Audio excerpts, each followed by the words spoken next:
Hello, good morning. Am I audible? Audible now?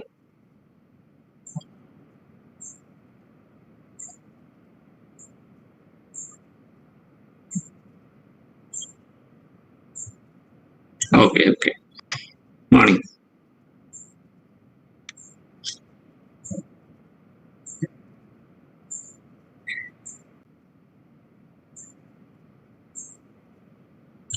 So yesterday we uh, discussed some basic information about cultural studies that may give you an introduction or an idea about cultural studies, what cultural studies is. Um, Today we shall come to two specific topics in the syllabus. Toby Miller's essay, what it is and what it is not cultural studies, and Simon During's introduction to cultural studies. So we have already discussed these things, but we shall let us arrange today. Let us arrange those things in the order prescribed in the syllabus.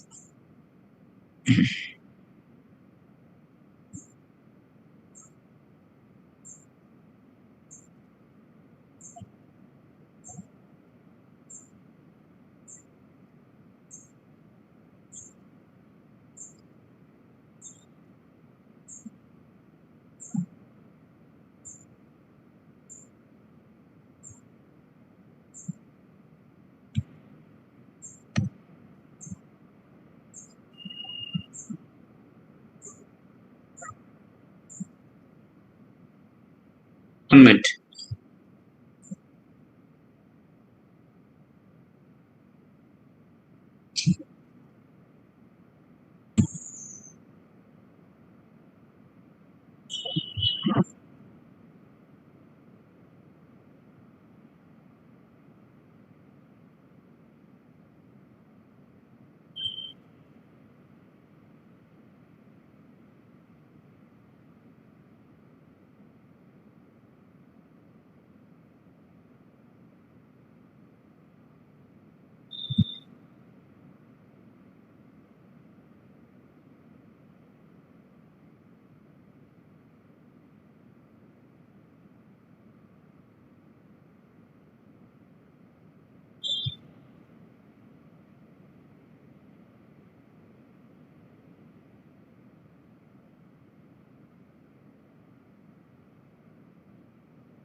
First, we shall discuss Toby Miller's essay, what it is and what it isn't, introducing cultural studies. So I told you we have already discussed what is cultural studies, and we have seen how cultural studies evolved. And so, but to arrange those items in the order. So let us see the important points discussed by Toby Miller. So first, Miller said that cultural studies is a tendency across disciplines. So it is not a discipline. It is a tendency across disciplines, which means it covers a lot of disciplines like economics, politics, media, communication studies, sociology, literature, education. So all these things come under culture studies. So this is not a monolithic discipline, an area of study. It is an area of study that covers so many, a wide range of disciplines like economics, politics, media, communication studies, sociology, and the like. Which means all these disciplines play an important role in culture studies. And then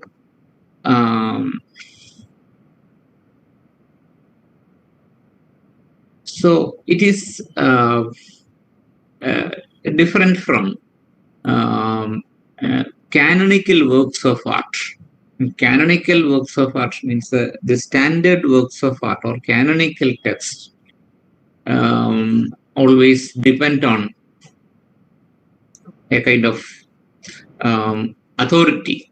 So that means sometimes the government is the authority. The government made histories by appointing historians, and then there can be quantitative data about cultural tendencies, fashion trends, and the like. But at the same time, cultural studies encompasses all these things. It is not limited to canonical text. Canonical text means those texts which are accepted as standard forms in all sorts of literature. They are called a canonical text. But in cultural studies, not only canonical texts, but all texts are actually taken into consideration. And that may be the reason why Raymond Williams said that culture is ordinary. And then cultural studies also take into consideration the subcultural tendencies in the society. So what is meant by subcultural tendencies? What is a subculture? What is a subculture? So yesterday we discussed Raymond Williams' concept of emergent culture. Emergent culture can be considered as a kind of subculture.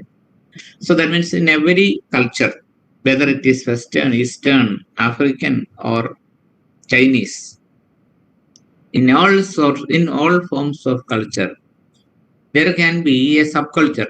Subculture means a cultural space within a mainstream culture that questions the ideas and attitudes and values of the dominant culture. So that is what is called a subculture. So it is a culture that coexists with the mainstream culture. So in every society there is a mainstream culture, and the mainstream culture sets standard of living for all the people in the culture, like the way in which they dress, the way in which they talk, the way in which they behave, the way in which they live. So all these things are actually dictated by the mainstream culture. What you should wear, what you should say, or how you should dress your hair. And all these things are actually unconsciously, tuned by the mainstream culture. So that is the power of the mainstream culture. So it actually shapes us, shapes our attitudes, our fashion trends. See, the fashion that we are actually following is not invented by us. It is invented by somebody else, but we consider it as good, and so we then dress our hair like that, and we put dress like that and the like. So these things are not actually invented by us. They were invented by somebody else, but we are actually accepting all these things. So in every mainstream culture, there are several do's and don'ts. That is unwritten do's and don'ts pertaining to our way of life. So that is actually what is called the mainstream culture. And all the cultural artifacts like films, then literary works, and all those things conform to the standards set by the mainstream culture. Then only they can be, great success in the box office. So that means a work of art or a film cannot overlook the attitudes of the mainstream culture, because it is the culture followed by the majority of the people of the society. So if the film, that is, if we take it as an example, if the film contest the dominant assumptions of the mainstream culture, it will be rejected. It will be rejected by the people of that, the people belonging to that culture. So in the same way, that means that's why I told you that there is a mainstream culture in all countries, in all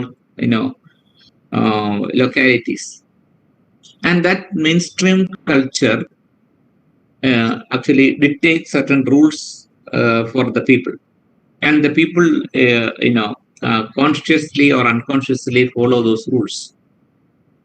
So that is why it's often said that we are afraid of the society. Why? Because the society may have forbidden a particular kind of behavior. So that is why people often say that we are afraid of the society, which means there are certain rules, unwritten rules that exist in the society. So there is always a mainstream culture, and at the same time, along with the mainstream culture, there can be another cultural form which can be considered as the subculture. And subculture is a space in which people question the attitudes of the mainstream culture.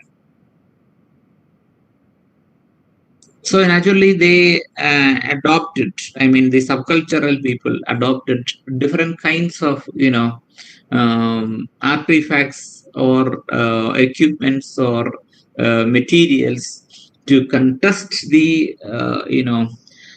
cultural claims, the hegemonic cultural claims of the mainstream culture. So that group is what is called the subculture, a cultural group who tries to subvert mainstream ideas or mainstream ideals. So that group is what is called subculture. Are you following me? Are you following me? Are you getting what I said? Okay. So it is again a subculture. For example, in our country now we have a freak culture that subverts the ideals of the mainstream culture. And again, in every cultural, historical moments, we can see that kind of a subculture. In the 80s, we have seen what is called the hippie culture in Kerala. Hippie culture. 70s and 80s, it's the golden age of the hippie culture. Hippie culture എന്ന് പറയുമ്പോൾ അത് പഴയ സിനിമയിലൊക്കെ നിങ്ങൾ കണ്ടിട്ടുണ്ടാവും, ഹിപ്പികൾ. പിന്നെ അവരുടെ dress style, bell bottom pants.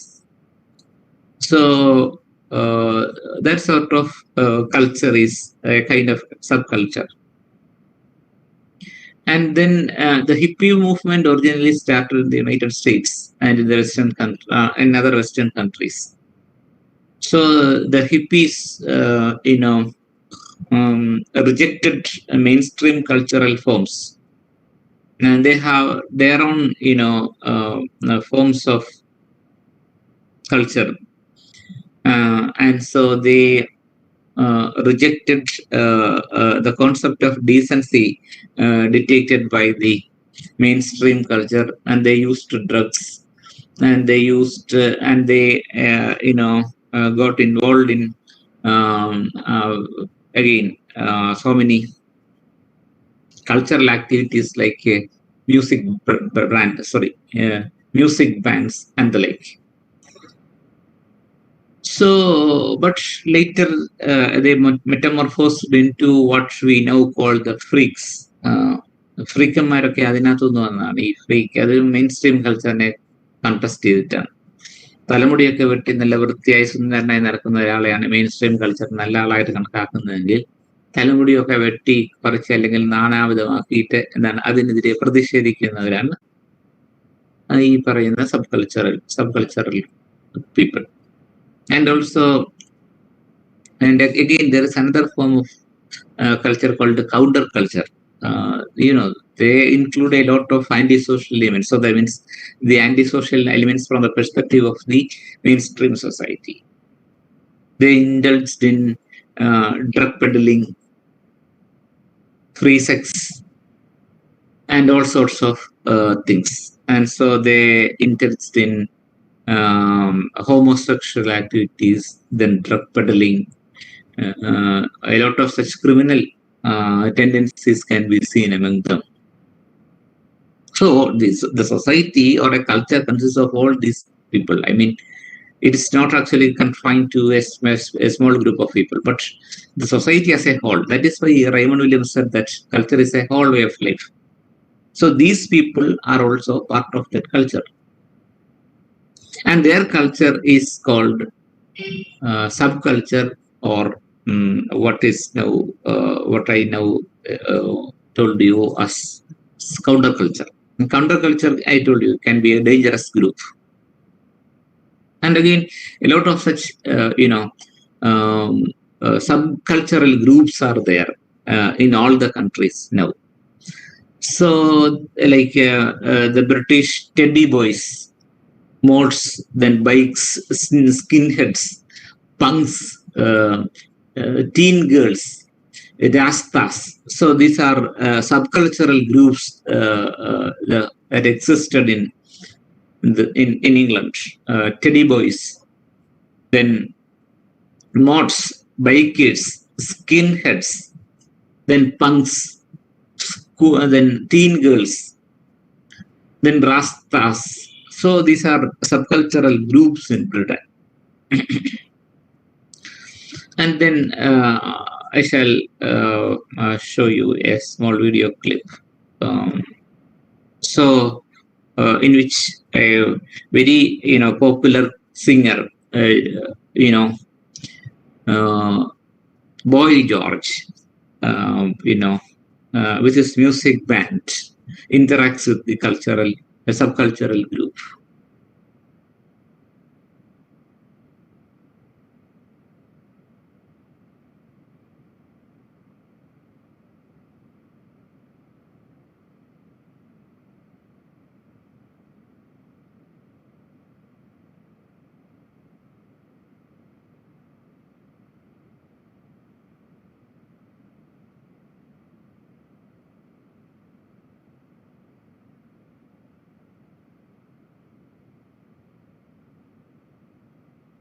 Can you see the window now?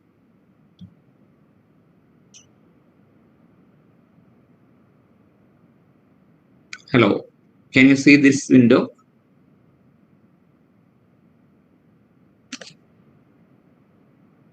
Okay, let us play this clip.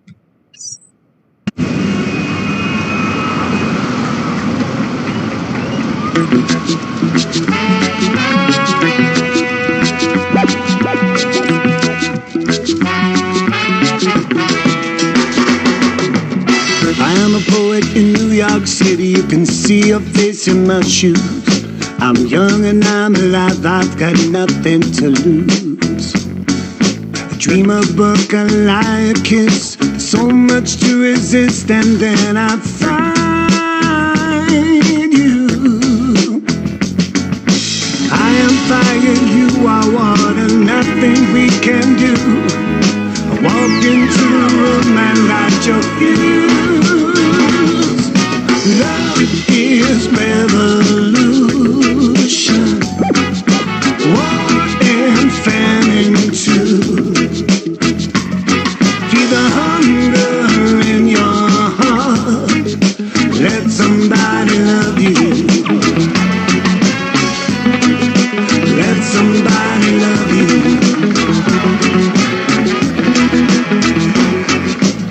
Now I'm in the wilderness, somewhere in the heart of Spain. You flags it up with a smile, said sing it again.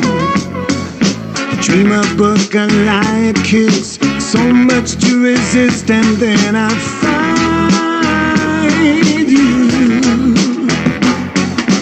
I am fire, you are water. Nothing we can do. I walk into the room and light your fuse.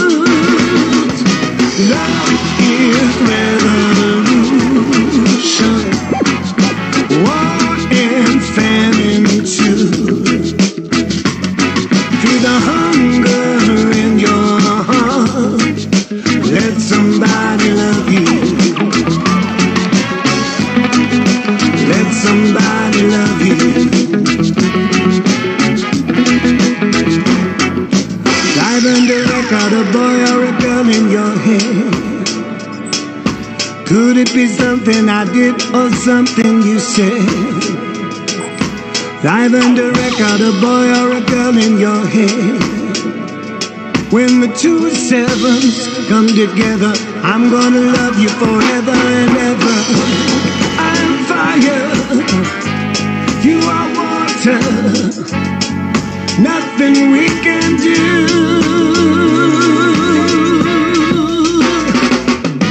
Love is revolution. War and famine too. Feed the hunger in your heart. Let somebody love you. Let somebody love you. Let somebody love you.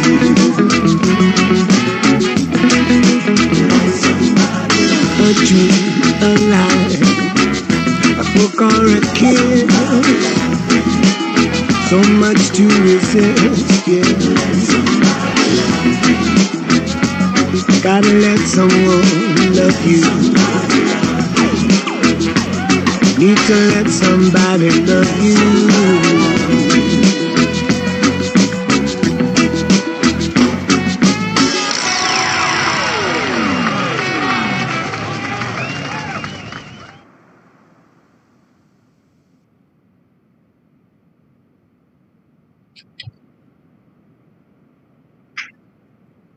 Okay, hope you enjoyed the video.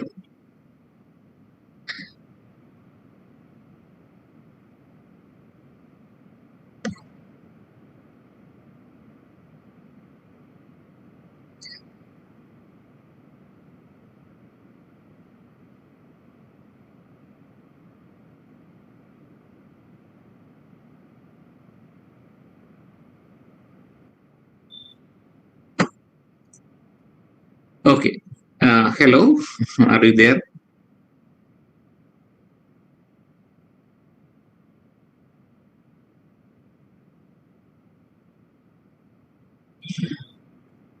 Okay. So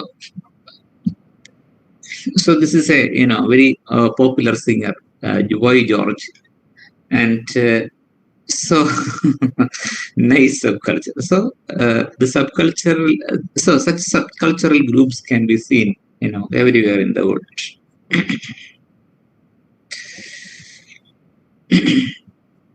So again, another important point discussed in the essay is the consumption as the epicenter of subcultures. How consumption plays an important role in subcultures. So in subcultural groups, we can see a curious tendency. So they are not merely consumers, but also producers of new fashions. So they are not only consumers, but also producers of new fashions. So that means they inscribe their identity, their attitudes, and all those things on their body. And so they wear ripped clothes, then torn and ripped clothes. ഞാൻ ഇന്നലെ പറഞ്ഞല്ലോ ഈ കീറിയ jeans ഒക്കെ അവര് അത് ഉപയോഗിക്കുന്നു. And so again they use tattoos all over the body and all these things. So that means they actually are not not merely consumers, but also producers of fashion trends in the society. But the thing is that ironically, later these things were incorporated by the dominant culture.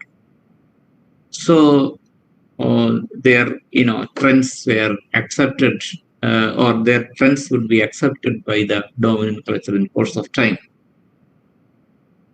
So this is how music industries, and so some subcultural music forms later become standard or dominant music bands accepted by the mainstream culture. So several music bands started as subcultural, products, but later they were assimilated into the mainstream culture.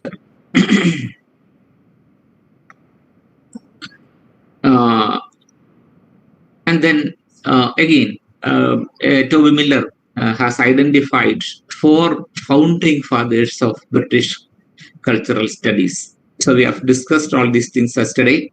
Richard Hogarth, E.P. Thompson, Stuart Hall, and Raymond Williams. So these were the founding parents of these people were the founding parents of cultural studies according to Toby Miller. So they were educated university professors, and most of them are with the leftist leanings. So they were the founders of modern contemporary cultural studies according to Toby Miller. Who are the four people? Richard Hogarth, E.P. Thompson, Stuart Hall, and Ray Williams. And so this is how the Center for Contemporary Cultural Studies, the CCCS, was established at Birmingham University in Britain. And also we have discussed the uses of literacy, a book written by Hogarth. And then another major book was The Making of the English Working Class by E.P. Thompson. And so he said that culture was not actually produced at the top of the society, top level of the society, but from the below. So culture was produced from the below, the bottom level of the society. And then another major figure was Stuart Hall.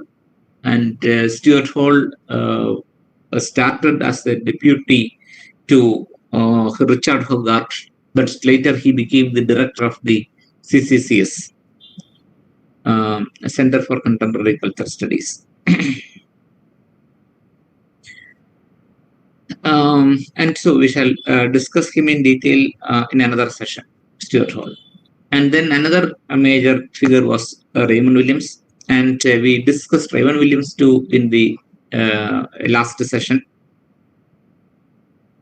And Raymond Williams, coined a particular term, cultural materialism. So that again we shall discuss in Culture is Ordinary, a topic by Raymond Williams. Then another idea is that Raymond Williams used two terms to call art and society. They are project and formation. So these are the two terms used by Raymond Williams to call art and society. Project and formation. So what is project? Art is called a project and society is called a formation by Raymond Williams. So the relations of culture are determined by the material life of society. So that means if art is a project, it is formed by the society. So that is why society is called the formation. So art actually caters to the art revolves to cater to the needs of the society. So it is a society, the social trends that shaped this project called art.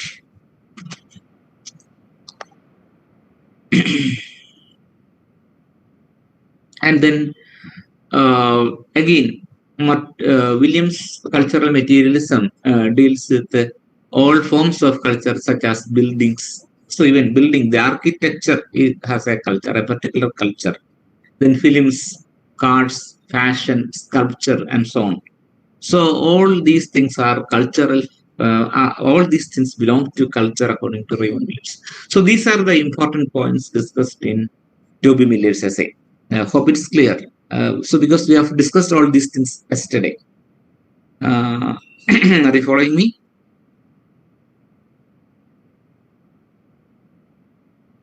Is it okay?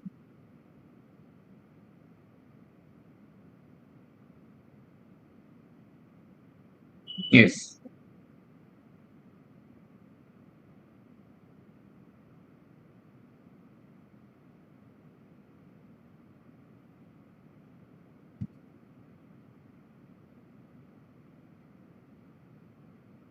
Okay, thank you. And the next topic is Simon During's Introduction to Cultural Studies.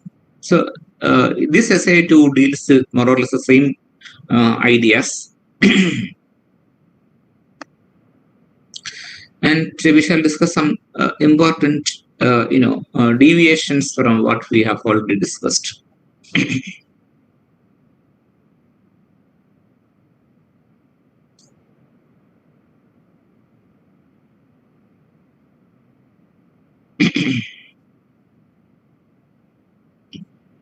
So according to Simon During, cultural studies is a study of culture,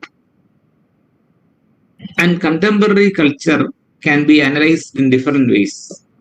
Contemporary culture can be analyzed in different ways. It can be analyzed sociologically by objectively describing the institutions, the cultural institutions in the society, like marriage, educational system, and the like.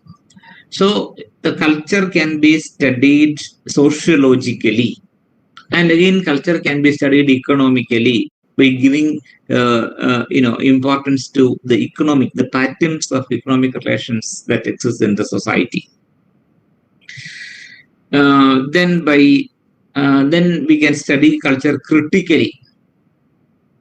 That is critically by celebrating its forms in art and literature.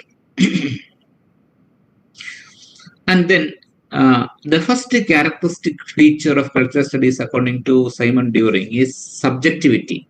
So what is subjectivity?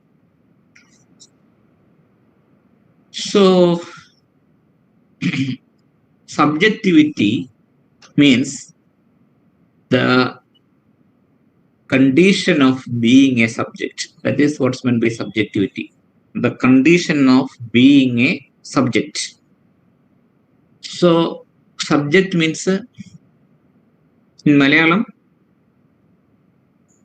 praja. Subject എന്ന് പറയുന്നത് പ്രജയാണ്. So that means പ്രജ എന്ന് പറയുമ്പോഴത്തേക്ക് പ്രജയ്ക്ക് മുകളിൽ ഒരു രാജാവ് ഉണ്ടാവും, നിലയിലെ പ്രജ ഉണ്ടാവും. So that means subject is a person who is controlled and manipulated by a power system, a power structure. So the condition of being a subject is subjectivity. So for example, if we believe in a particular political philosophy, that philosophy is the discourse, and we are the subjects. We are its subjects. So discourse produces subjects, because we are the followers of that particular system. So we are the subjects of that particular system. So this condition of being the subject is what is called subjectivity. So being the subject of a political philosophy, being the subject of an ethical philosophy, being the subject of a state. So all these are different sources of subjectivity. So that means cultural studies deals with, cultural studies deals with subjectivity, which means cultural studies studies culture in relation to individual lives, how the individual lives are shaped by culture. So that is the topic of cultural studies. So that is why Simon During said that cultural studies is concerned about subjectivity, because cultural studies is interested in how the individuals are the subjects of a dominant cultural form. And then he said that this concept of cultural studies was inaugurated by Richard Hogarth's book, The Uses of Literacy. And it is a very personal book, because it describes the individual experiences of the writer Hogarth. And I told you yesterday, I told you that this book can be divided into two. In the first book, he recalls with nostalgia the loss of an old order of working class culture. And in the second part, he vehemently attacks contemporary cultural forms such as pulp fiction, popular literature, and the like. So, because this is a personal work, he himself belonged to a working class family, and he himself had first-hand information about the kind of life they had. So, there are so many art forms among them. I mean, among the working class people. And so he was really, worried about the loss of that working class culture. And this was expressed in this book, The Uses of Literacy. That's why it said that it is a very personal book. And then the first one is subjectivity. The second distinguishing characteristic of cultural studies was that it was an engaged form of analysis. It was an engaged form of analysis. So this is not actually a study of culture from the outside, but it is engaged. This study itself is engaged in different forms of culture. And it is actually an inside study. That's what's meant by this kind of engaged analysis. And then culture, is not merely the abbreviation of high culture. A high culture, because culture in culture studies is an all-inclusive area that encompasses all aspects and all sorts of people who live in a particular society. So that is the second important characteristic of culture studies. It is an engaged form of analysis. So now Simon During traces a history of cultural studies. So we discussed this in the last class. അതുകൊണ്ട് പ്രത്യേകിച്ചൊന്നും പറയണ്ടല്ലോ. അതായത് കാർണലിൽ നിന്നും FR ലീവിൽസിൽ നിന്ന് ഹൊഗാർട്ട്, EP Thomson, അങ്ങനെയാണ് ഇത് develop ചെയ്ത് വന്നതെന്നുള്ളത് ഇന്നലെ നമ്മൾ ഡിസ്കസ് ചെയ്തതാണ്. അത് വീണ്ടും പറയേണ്ട കാര്യമില്ല. ഇന്നലത്തെ ഒറ്റ ക്ലാസ് കൊണ്ട് അതെല്ലാം നമ്മൾ ഡിസ്കസ് ചെയ്തതാണ്. അത് തന്നെയാണ് അദ്ദേഹം വീണ്ടും പറയുന്നത്. Lewis' concept of great tradition, then how Hogarth viewed culture, and then how Raymond Williams gave an altogether different definition of culture, and all these things were discussed in the last class. And then another thing is that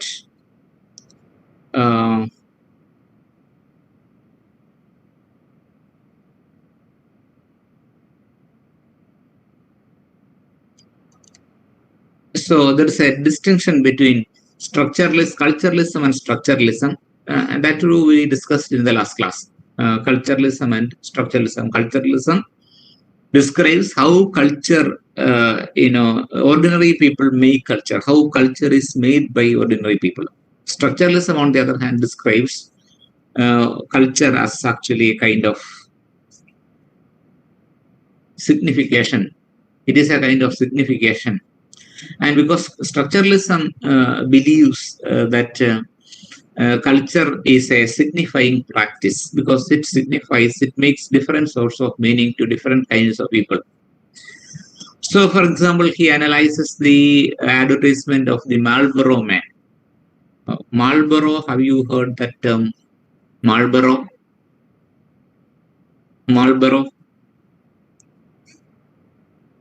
What is it? കേട്ടിട്ടുണ്ടോ Marlboro എന്ന് പറയും? അതൊന്നും പറയുന്നില്ല.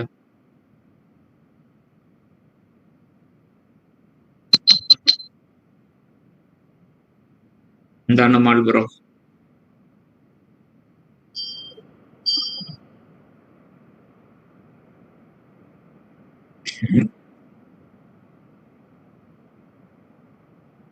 Yes.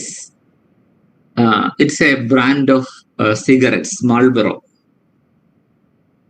പണ്ടൊക്കെ ഈ ഗൾഫിൽ നിന്ന് വരുന്നവരെല്ലാം അങ്ങനത്തെ പ്ലാസ്റ്റിക് ക്യാരി ബാഗ്സ് ഉണ്ടാവും, Marlboro plastic carry bags. Marlboro was a tobacco company. And so in their ads, this company used the image of a cowboy,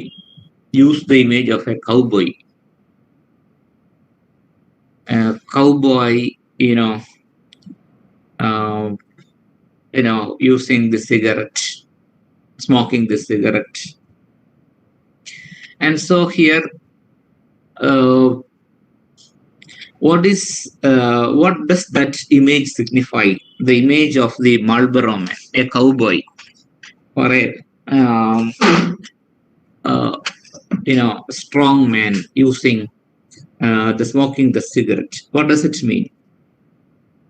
So it signifies many things to many people. So on one hand, we can say that this connotes smoking with masculinity, a highly masculine man. So smoking is masculine. Smoking deals with masculinity. And then another is that it deals with the freedom, and it deals with a transcendence of a workaday life. So that means after an exhausting day, a day of exhausting work, he feels free, and so that is why he is smoking. So all these things are signified by the advertisement. So the image signifies several things like masculinity, freedom, and again transcendence of a workaday life. But at the same time, to some other people, the same image of the Marlboro man may not be that much appealing. To them, smoking connotes with cancer, lung cancer. And so this image again is shattered. This image of masculinity is shattered, and it is replaced by weakness, illness, disease, and the like. So that is another meaning, made by another group of people. So അതുകൊണ്ട് തന്നെ ഈ ഒരു ഇമേജിനെ പല രീതിയിൽ നമുക്ക് പഠിക്കാനായിട്ട് പറ്റും, വായിക്കാനായിട്ട് പറ്റും. So that is this is how structuralism studies culture. That is how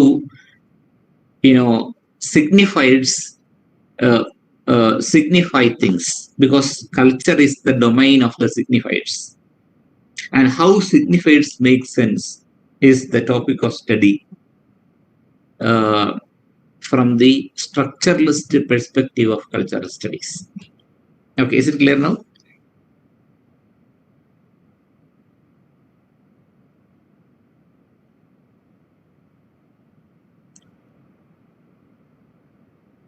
Okay.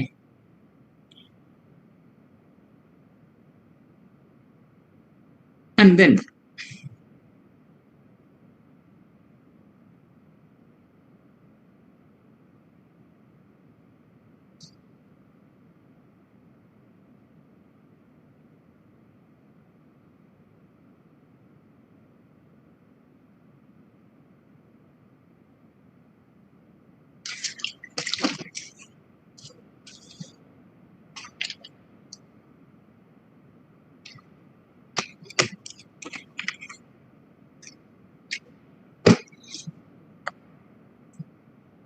another impact on cultural studies was, that of Louis Althusser, a French Marxist philosopher, Louis Althusser. Have we discussed Althusser in our last semester? Last semester, maths sound ഓർക്കുന്നുണ്ടോ?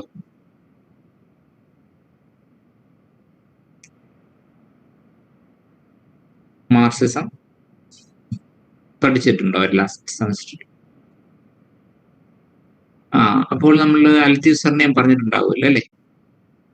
Like repressive structures, ideological state apparatus, interpellation, ഇതൊക്കെ പറഞ്ഞിട്ടുണ്ടാവുമോ?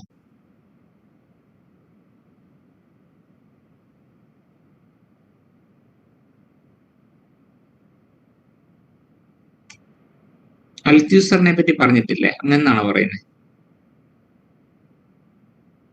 Repressive structures, rule and control, rule and hegemony, power and control, അതൊക്കെ പറഞ്ഞിട്ടുണ്ടോ?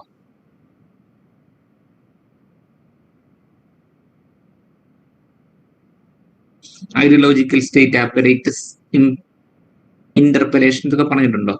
ഓർമ്മയുണ്ടോ?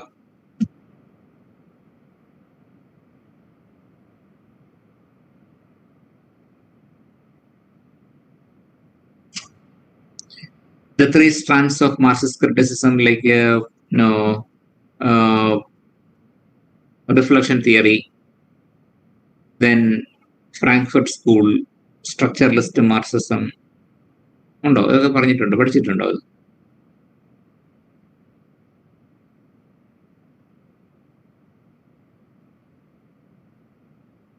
Okay. Gayathri പറയുന്നു yes എന്ന്, അർച്ചന പറയുന്നു no എന്ന് പറയുന്നു. ഞാനിപ്പോ ആരെ വിശ്വസിക്കണം?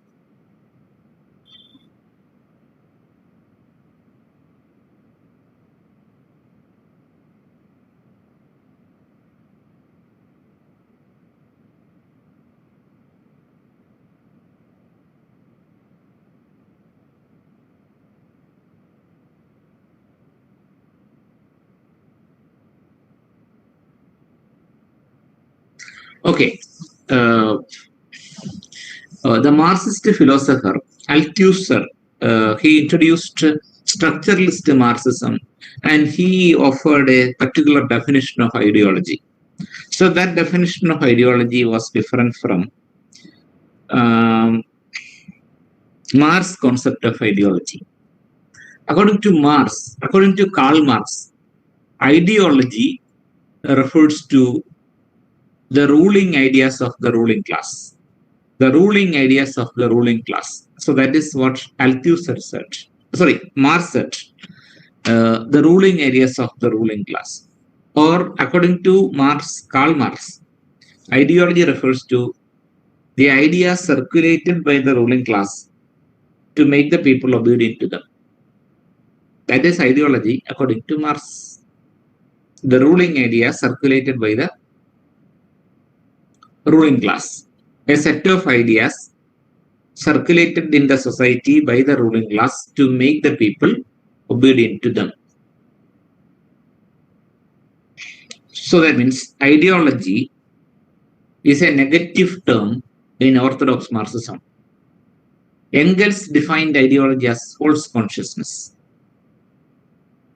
ഒരു തെറ്റായ അവബോധമാണ് ഐഡിയോളജി എന്നാണ്, പ്രത്യയശാസ്ത്രം എന്നാണ് എംഗൽസ് പറഞ്ഞിരിക്കുന്നത്.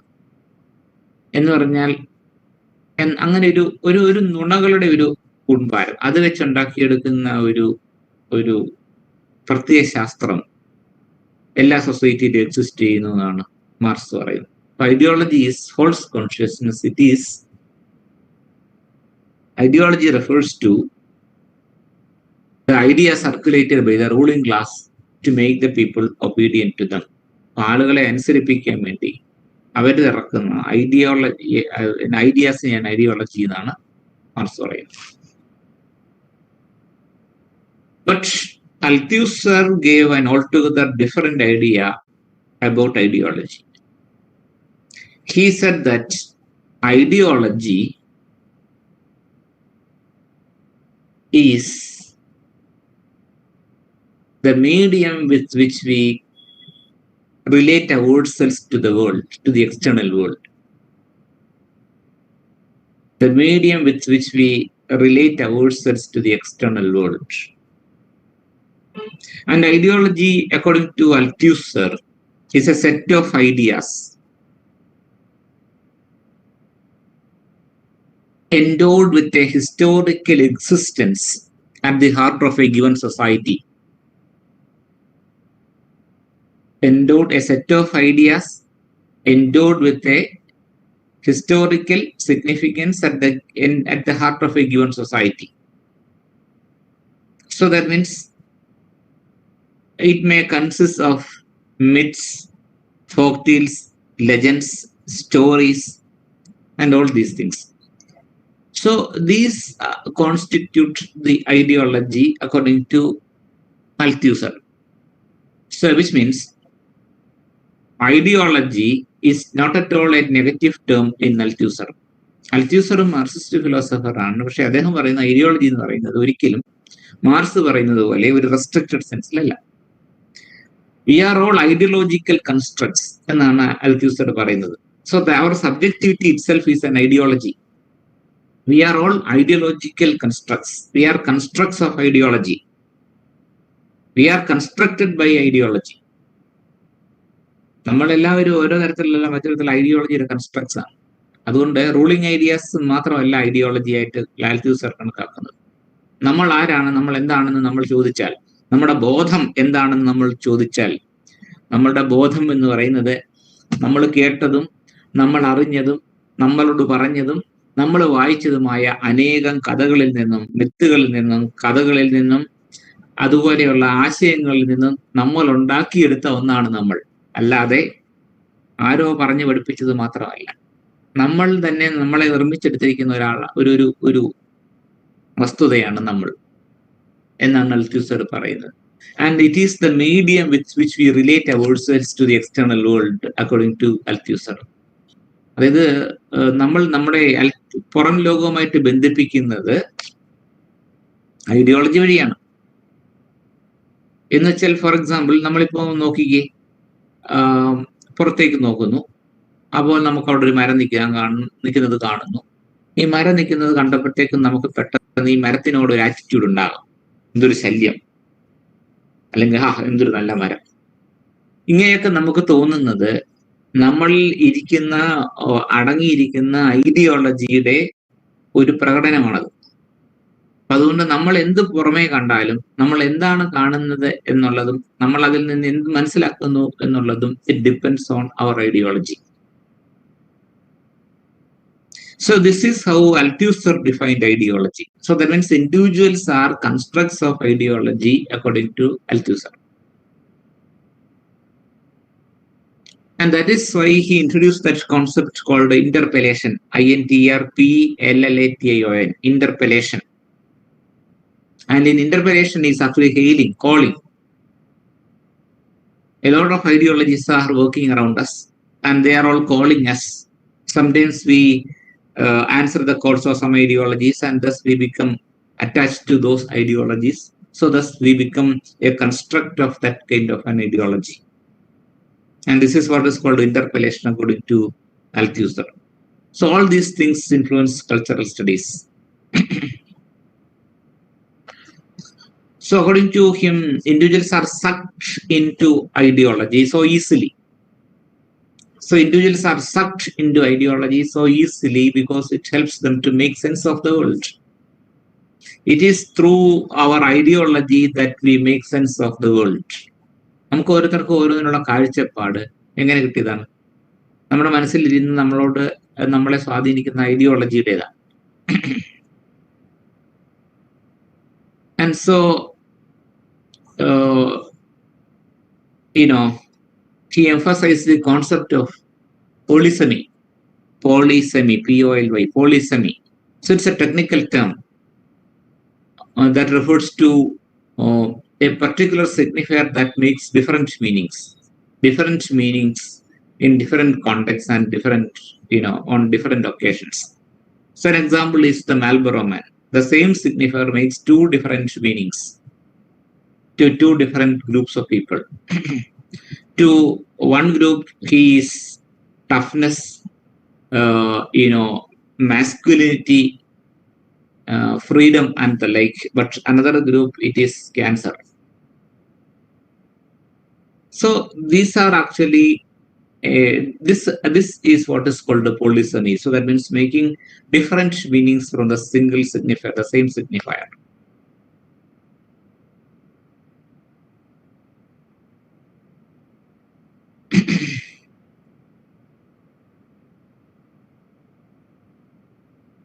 Okay, so these are the major points discussed in Simon Beer during essay, Introduction to Cultural Studies. Is it clear now? ഇത്രയും കാര്യങ്ങൾ ക്ലിയർ ആയോ?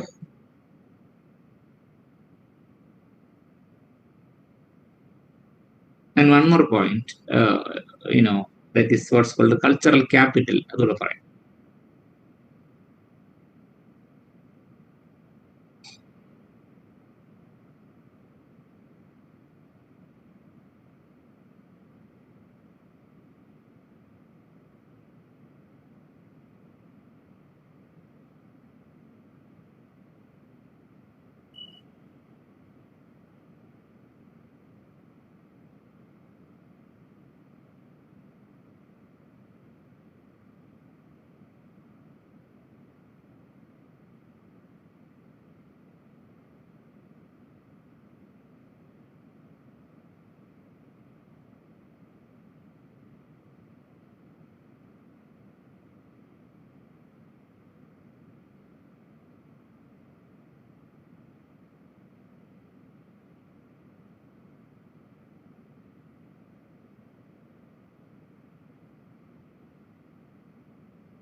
Can you see this PPT?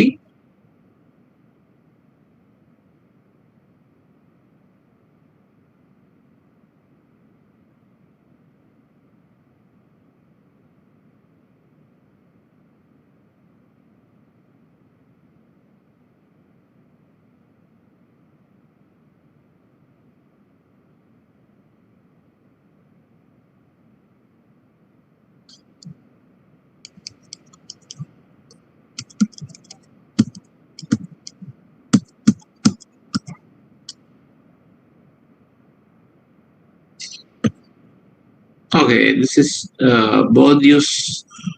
Pierre Bourdieu, a cultural theorist, and he introduced this concept, cultural studies. This was mentioned in the beginning of the essay by Simon During. Pierre Bourdieu's cultural capital. So what is cultural capital? So this is also something different from Marx's concept of capital. So according to Karl Marx, there is only one form of culture, that is economic culture. Only one form of culture. Sorry, one form of capital, not culture, capital. Only one form of capital, that is economic capital. So that is capital according to Marx. But Pierre Bourdieu, the French cultural theorist, introduced the concept of cultural capital. So this is different from Marx's concept of capital. I told you Marx's concept of capital was economic. This is what is called a cultural capital. So which are the cultural capitals? So according to him, there are three types of cultural capital. Three types of cultural capital. They are embodied, objectified, and institutionalized. So these are the three forms of cultural capital. Embodied cultural capital means uh, cultural capitals or properties inherited inherited properties um, uh, of some people. So they are called embodied cultural capital. So they are not actually consciously acquired, but inherited. It is inherited by the people. So, for example, being born in a privileged family, or being born in a you know uh, privileged class, or being born in a privileged place, and all these things can be considered as a kind of capital, and that's what's called the embodied cultural capital. So ഞാൻ ഇന്ന വലിയ ഫാമിലിയിൽപ്പെട്ട ആളാണ്, അല്ലെങ്കിൽ I am a member of the royal family, or I am a member of some affluent family, I am a member of the Nehru family. ഇങ്ങനെയൊക്കെ പറയുമ്പോൾ അതിനകത്തൊരു capital ഉണ്ടാക്കിയെടുക്കാനായിട്ട് പറ്റും. So that's what's called the embodied cultural capital, or I speak RP, received pronunciation. So that can be considered as a kind of capital. So this is what's called the embodied cultural capital. Then there is objectified cultural capital. So that means cultural capital which can be acquired by the people, physical objects which can be acquired by the people, like a Benz car, a Benz car, a diamond necklace, or costly dress. So this can be considered as cultural capital. So ഒരു Benz car വാങ്ങിക്കുമ്പോൾ അതിനാണ്ട് 1 കോടി രൂപയ്ക്ക് അടുപ്പിച്ച് വില കൊടുക്കുമ്പോൾ ഒരു car മാത്രമല്ല വാങ്ങിക്കുന്നത്, ആ കാറിനോടൊപ്പം കിട്ടുന്ന ഒരു ഡിഗ്നിറ്റി, അതിനോടൊപ്പം കിട്ടുന്ന കുറെ പ്രിവിലേജസ്, ഇതൊക്കെയാണ് അതിന്റെ കൾച്ചറൽ ക്യാപിറ്റൽ ഉണ്ടാക്കിയെടുക്കുന്നത്. ഓക്കെ, അത് half side of the PPT is not clear അല്ലേ? അതെന്ന് വെച്ചാൽ നിങ്ങളുടെ ഇത് ഇരിക്കുന്നുണ്ട്, ഈ QA ഇവിടെ ഇരിക്കുന്നുണ്ട്.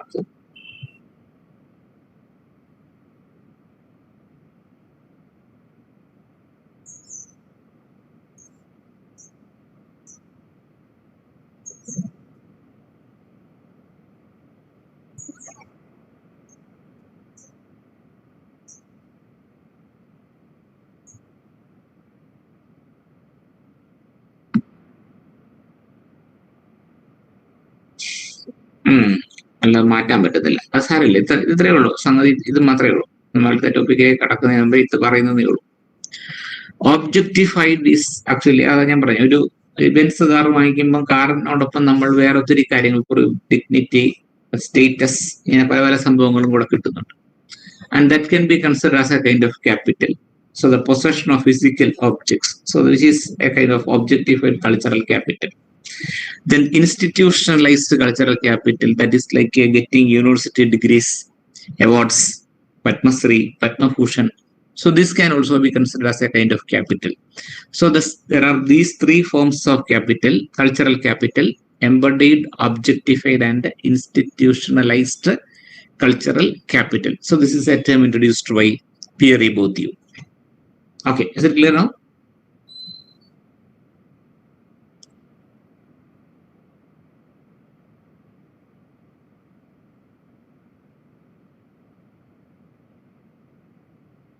Is it clear now? Am I audible?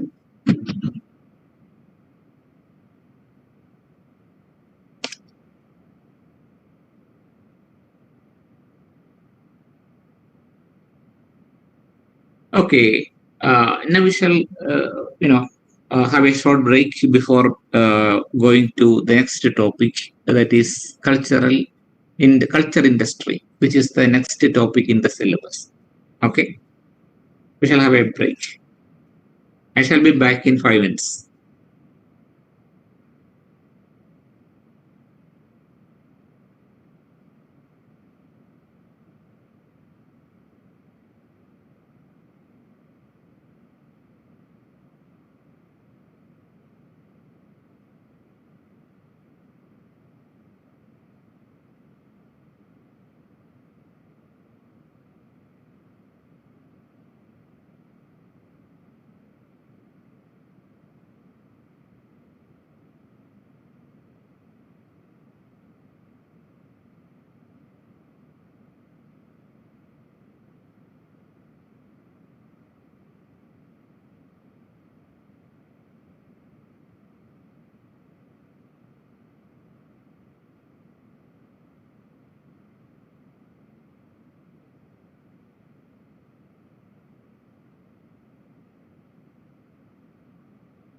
Okay. Um, shall we start?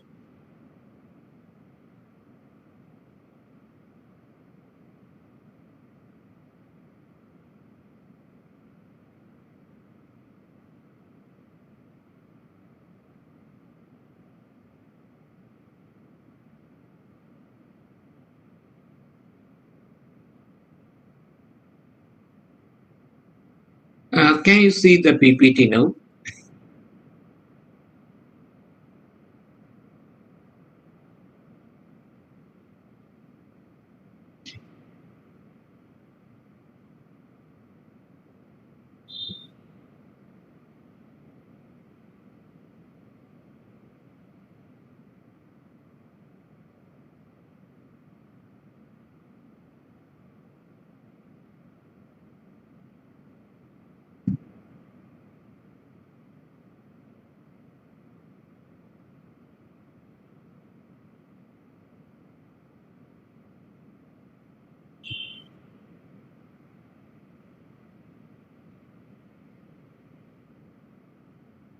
Can you see the PPT?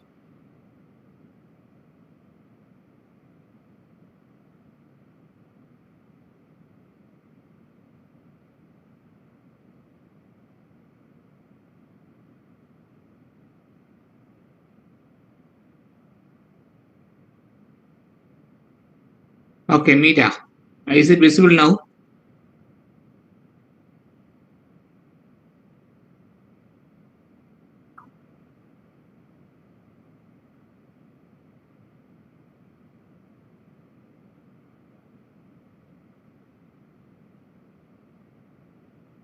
PPT is not visible?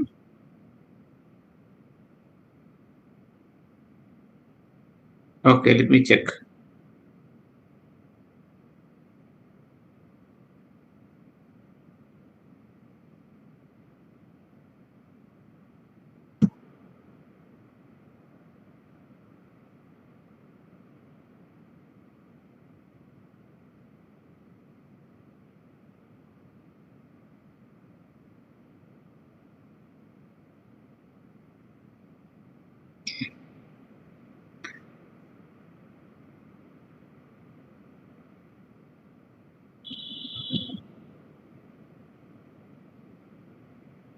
ഇപ്പോഴോ?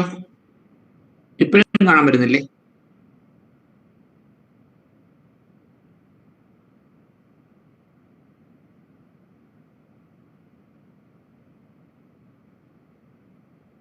കാണാമോ?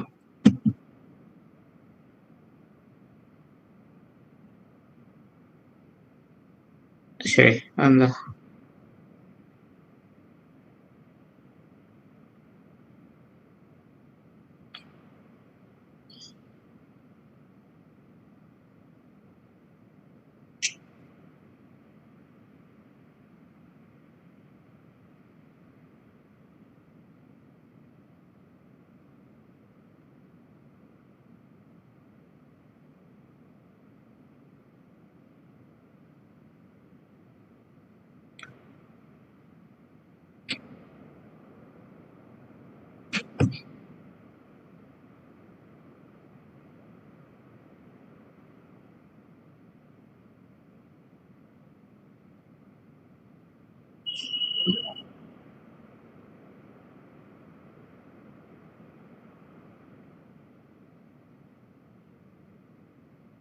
ഇപ്പൊ കാണാമോ? ഓക്കെ. അർച്ചന, മീര, അഞ്ജന, നിങ്ങൾക്ക് ഇപ്പൊ കാണാൻ പറ്റുന്നുണ്ടോ?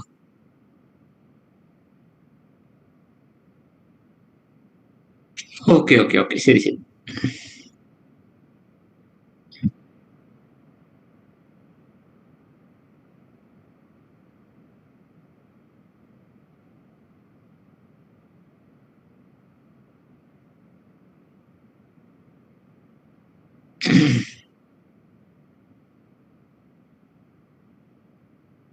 So our next topic is culture industry, as discussed by Hawkimer and Adorno in their book The Dialectic of Enlightenment.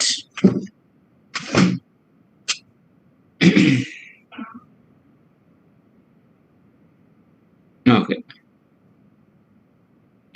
So before starting this essay, so we need some kind of background information.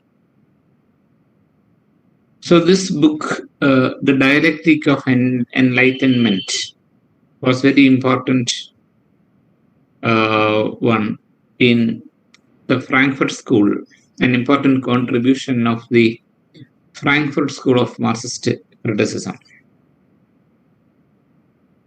And so in our last semester, we have discussed the three strands of Marxism, Marxist criticism, like reflection theory advanced by Lukács, then Frankfurt School, uh, uh, again, structuralist Marxism. So these were the three strands of Marxism we discussed in the last semester. So here, this work, Culture Industry, is something related to the Frankfurt School of Marxism. And the term culture industry was coined by two eminent Marxist critics, Theodor Adorno and Max Horkheimer. Theodor Adorno and Max Horkheimer. They wrote this book, Culture Industry, in 1947. So the Dialectic of Enlightenment in 1947. And Culture Industry is a chapter in this book, Dialectic of Enlightenment. So what is culture industry? And its full title is Culture Industry. The title of that chapter is Culture Industry, Enlightenment as Mass Deception. Enlightenment as Mass Deception. And so here, so we have to understand what is meant by culture industry.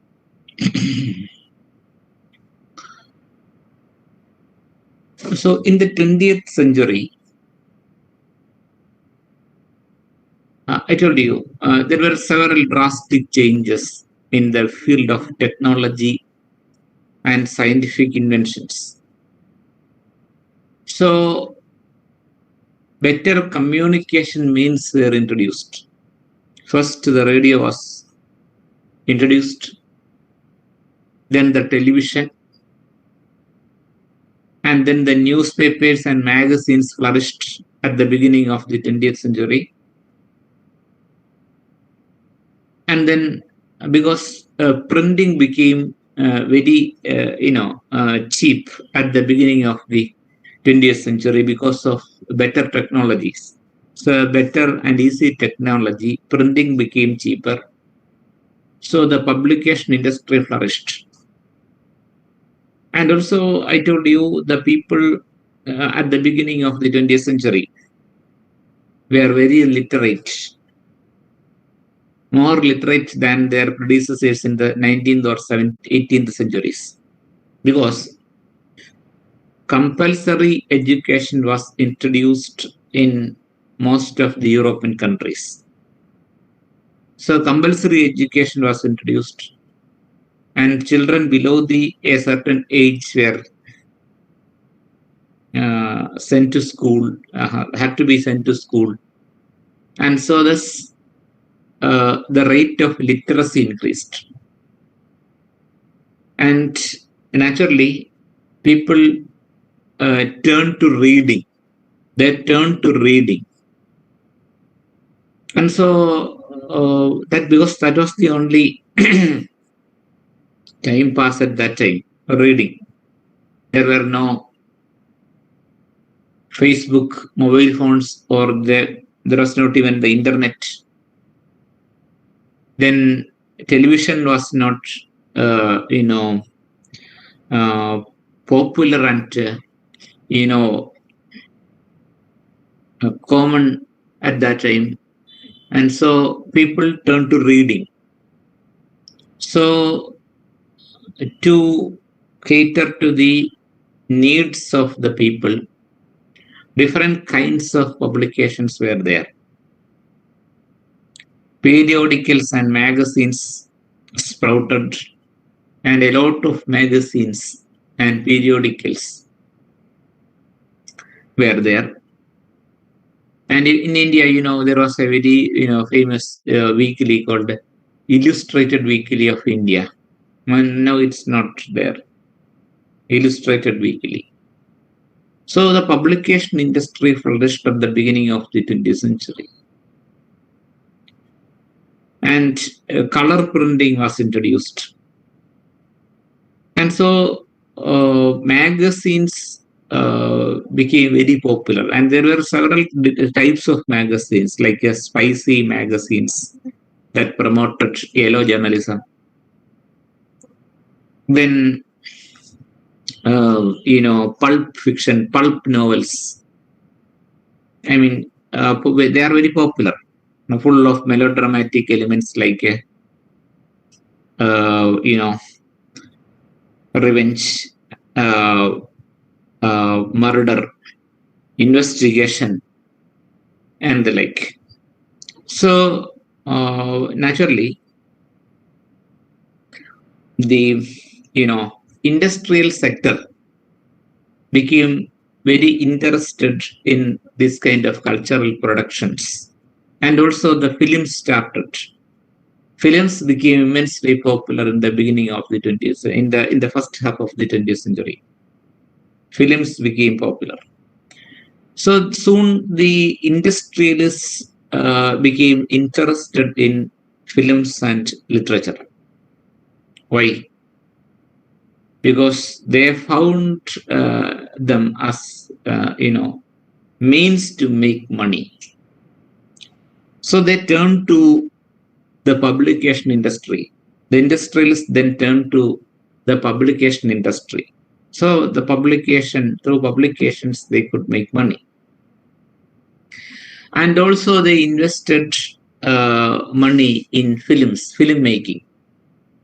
So because through films too, they could make money. So, but the difference is that here we can see, a novel, concept, novel idea. Because now the industrialists are selling what? Selling what? A film. What sort of a product is it? They are selling the same product to millions of people in the world. And so the difference is that here the product is a cultural artifact. So that's the thing. The product is not actually a commercial product like a talcum powder or a toilet soap, but it is something different. It is a cultural product, because the film is a cultural product, a piece of imagination. So it is a cultural, product. And then television events, television serials, television events. They were also products, but what sort of products? Not commercial products in their accepted sense of the term, but cultural products. And so that means they are selling these kind of products to the people. Films, plays, television events, and even advertisements are there. Advertisements are also there. So these are actually new sorts of products. How? In the same way as the IT industry in the cyber age produced softwares and the like. So now they are selling softwares. And so that means these IT people were the richest in the world now. And their products were not tangible, concrete. They produced softwares.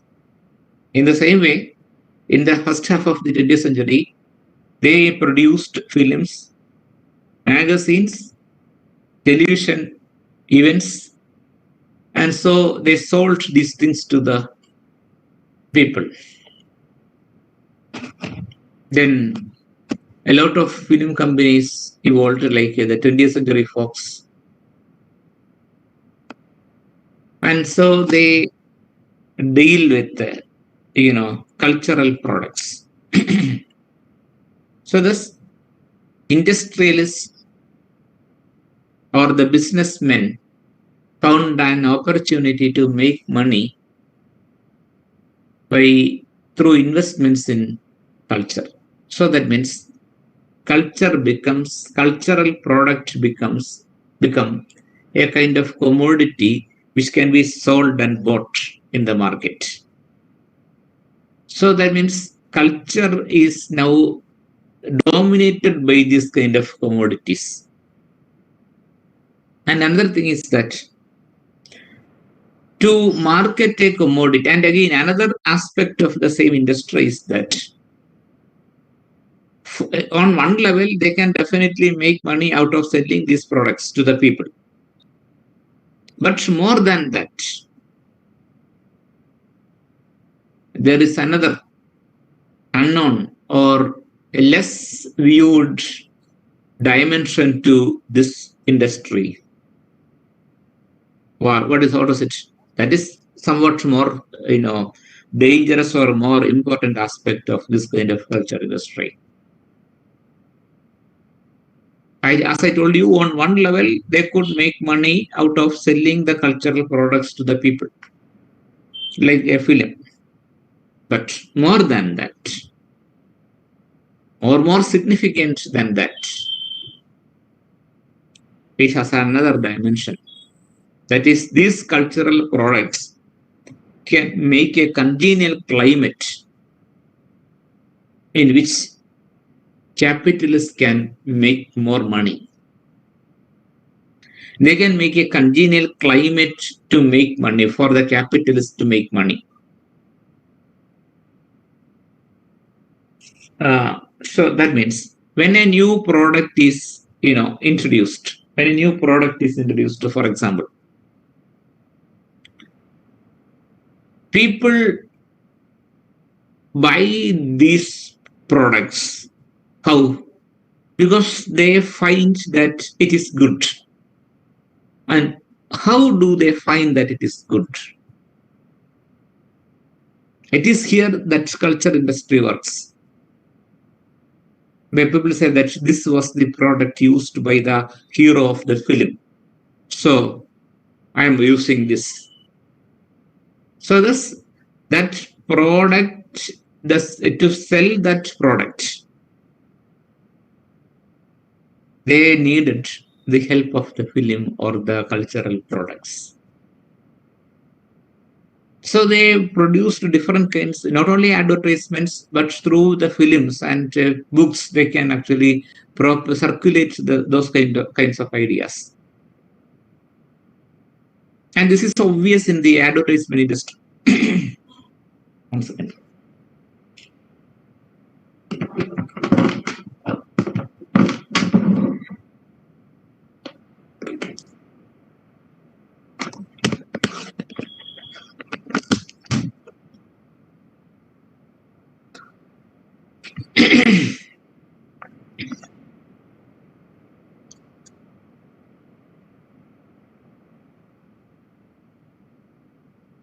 Okay, then, so see, what is it?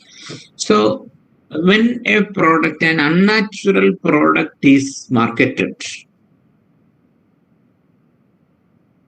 people should be taught to buy those products. And this kind of an unconscious teaching can be done more effectively through television events, advertisements, and films. So take the case of the Coca-Cola or any soft drink like that. It is a mere chemical composition. The Coca-Cola is a chemical composition. It is not natural, it is unnatural. But when this kind of a soft drink is produced, people should consume the unnatural product. How? Because they had to be taught that this is good, this is a fashion, this is actually something modern, and so this is the fashion of the time.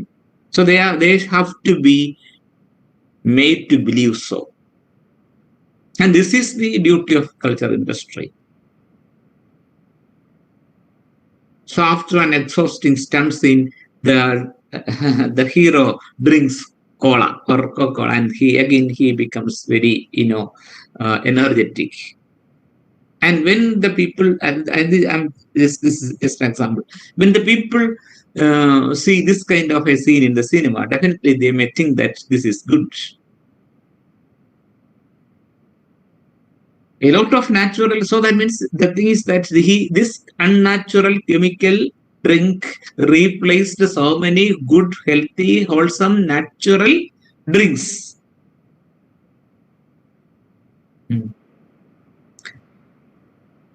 But at the same time, people were not ready to buy them or use them or drink them.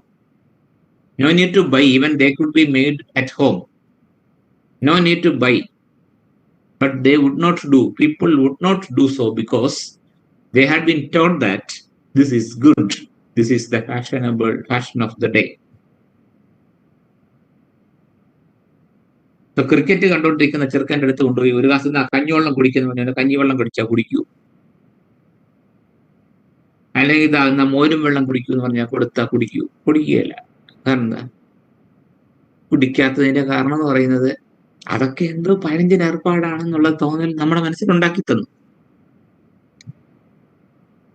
കഞ്ഞിവെള്ളത്തിന് എന്താ കുഴപ്പം? കഞ്ഞിവെള്ളത്തിനകത്തൊരു ശകലം കുരുമുളകും പൊടി ഒന്ന് വിതറി ഒരു നുള്ളുപ്പൊക്കെ ഇട്ട് കുടിക്കുകയാണെങ്കിൽ it's very healthy and wholesome. മോരും വെള്ളത്തിനാണ് അതുപോലെ നല്ലൊരു സാധനം ഇല്ല. കാരണം എന്താ? It cleanses the intestines. അങ്ങനെ ഇഷ്ടം പോലെ സംഭവങ്ങൾ, നാരങ്ങ വെള്ളം. പക്ഷെ ഇങ്ങനെയുള്ള നാച്ചുറൽ ആയിട്ടുള്ള സംഭവങ്ങളെ എല്ലാം നമ്മൾ വേണ്ടാന്ന് വെച്ചിട്ട് നമ്മൾ കൊക്കക്കോളയിലേക്കോ ഈ പെപ്സിയിലോട്ടോ ഒക്കെ പോകണമെന്നുണ്ടെങ്കിൽ ശക്തമായ രീതിയിൽ നമ്മുടെ മനസ്സിനെ അത് മാറ്റിക്കെടുത്തിട്ടുണ്ട് അവർ. So they did all these things through how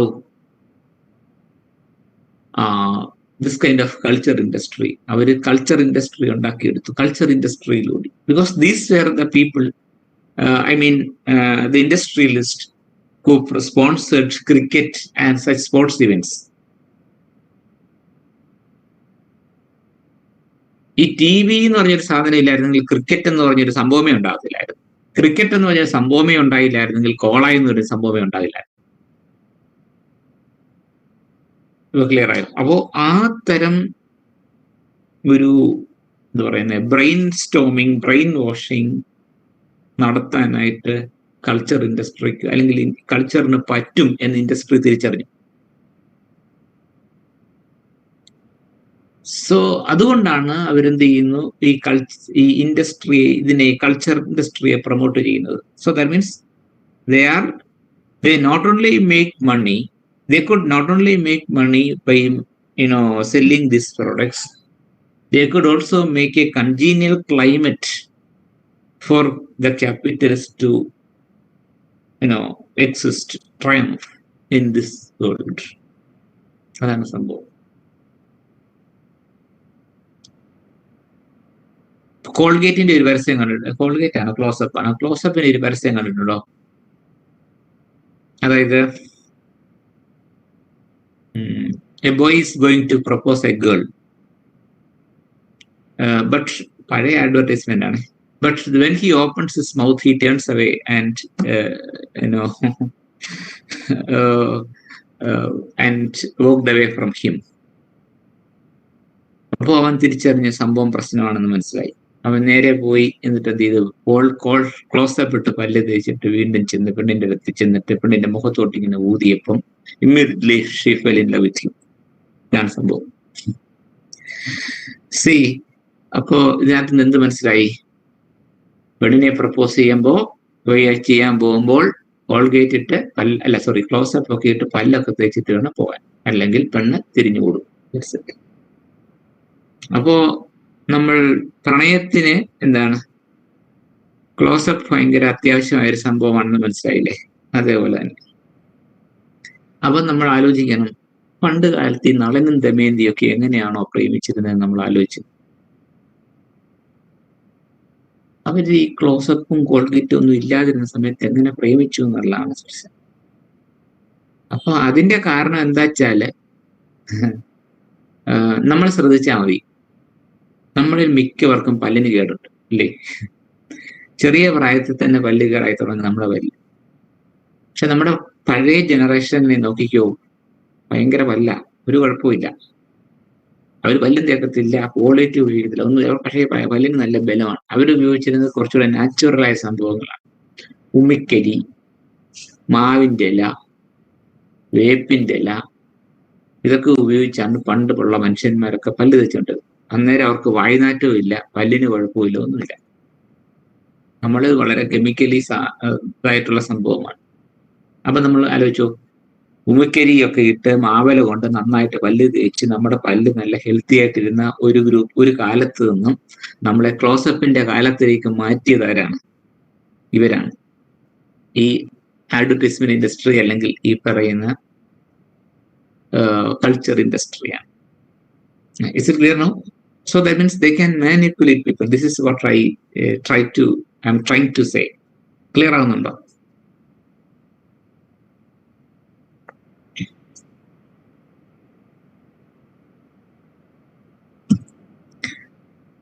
So that means this so-called hygienity is a myth created by the capitalist society. ഹൈജീനിറ്റി എന്ന് പറഞ്ഞൊരു മിത്താണ്. ഹൈജീനാകാൻ വേണ്ടി ഇവര് പറയുന്ന പ്രോഡക്ട്സ് മാത്രം മതി, അങ്ങനെ ആകണമെന്നില്ല.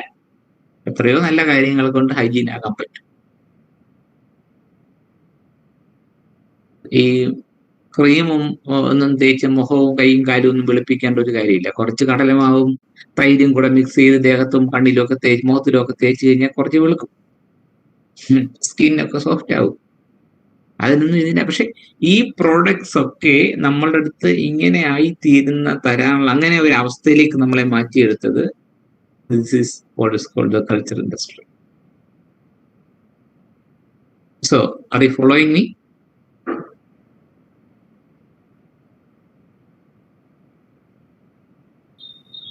ആരും ഒന്നും പറയുന്നില്ല. Yes.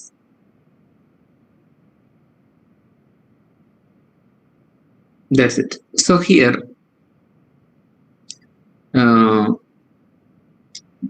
so this is one aspect of culture industry. It makes money and also makes the climate for making money. So this is an important aspect of culture industry. So each film, introduces a fashion trend or something like that, like a particular dress or a particular kind of shoes or a particular motorbike. ഇങ്ങനെ പല സാധനങ്ങളും അവർ introduce ചെയ്യും. ഇതൊക്കെ കണ്ടിട്ട് നമ്മുടെ നാട്ടിലുള്ള മനുഷ്യന്മാരൊക്കെ ഇതിനെ അനുകരിക്കാനായിട്ട് ശ്രമിക്കും. സോ ഇങ്ങനെ അനുകരിക്കുമ്പോൾ നാച്ചുറലി എന്താ സംഭവിക്കുന്നത്? അവർക്ക് നല്ല സന്തോഷമാണ്, ക്യാപിറ്റലിസ്റ്റുകൾക്ക്. കാരണം എന്താ, ഇഷ്ടം പോലെ പണം ഉണ്ടാക്കാം. ഇല്ല, പ്രേമം എന്ന് പറഞ്ഞൊരു സിനിമ ഇറങ്ങിക്കഴിഞ്ഞപ്പം കണ്ടില്ലേ, ഇവിടുത്തെ ആമ്പിള്ളാരെല്ലാരും കൂടി താടിയും വളർത്തി കറുത്ത ഉടുപ്പും വാങ്ങിച്ചിട്ട് എവിടുന്ന മുണ്ടുമൊക്കെ സംഘടിപ്പിച്ച് ഒക്കെ പോയ പോക്ക് കണ്ടില്ല? So that's it. അതിൻ്റെ അർത്ഥം അങ്ങനെ അവരെ മനസ്സിനെ മാനിപ്പുലേറ്റ് ചെയ്യാനായിട്ട് സിനിമയ്ക്ക് സാധിച്ചു. എന്നുവെച്ചാൽ കുരങ്ങന്മാരാക്കാനായിട്ട് സാധിച്ചു. കുരങ്ങന്മാരൊക്കെ എയ്പ്പിംഗ് എന്ന് വരില്ല, എയ്പ്പിംഗ് ഇമിറ്റേഷൻ, എയ്പ്സ് ആക്കാൻ വേണ്ടി ഇതിനൊക്കെ സാധിച്ചു എന്ന് അർത്ഥം. So that means this is actually culture industry. So culture itself is an industrial product. So it can make money and also it can make a climate for making money for the capitalist. So that's one aspect of culture industry. And again, another thing is that culture behaves like industry or industry assimilates culture. So both can be right with regard to culture industry.